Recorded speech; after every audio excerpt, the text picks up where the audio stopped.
A escalada de sanções trumpistas, com mais degraus retaliatórios, tanto sobre a esposa do sancionado inicial Alexandre de Moraes, como sobre outras autoridades em contundência menor, ligadas apenas à cassação de visto de entrada nos Estados Unidos, parece que irá prosseguir após a condenação do ex-presidente Bolsonaro pela primeira turma do STF. A disposição da Casa Branca é dificultar ao máximo o movimento esquerdista de repetir a façanha de 2022 e consolidar o poder do Brasil. Trump articula para viabilizar uma candidatura direitista, desde a retaliação tarifária ao uso de expedientes punitivos, tentando distensionar o ambiente interno altamente tóxico ao bolsonarismo, de modo a viabilizar uma candidatura de peso em 2026 que possa levar à vitória da direita, repetindo aqui o ocorrido nos Estados Unidos. E esse candidato pode ser, por que não, Jair Bolsonaro, caso seja bem sucedida a reversão da sua inelegibilidade e a sua rigidez orgânica esteja plena. Trump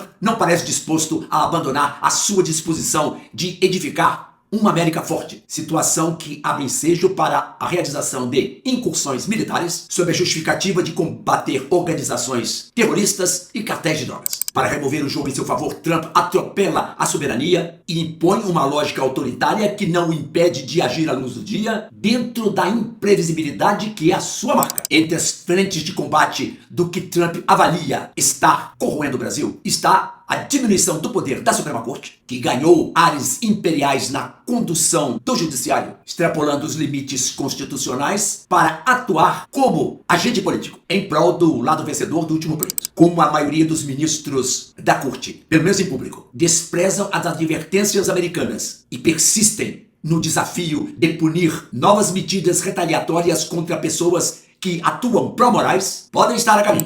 O recado de Trump na ONU é significativo. O Brasil está indo muito mal e usa o judiciário como arma contra cidadãos norte-americanos.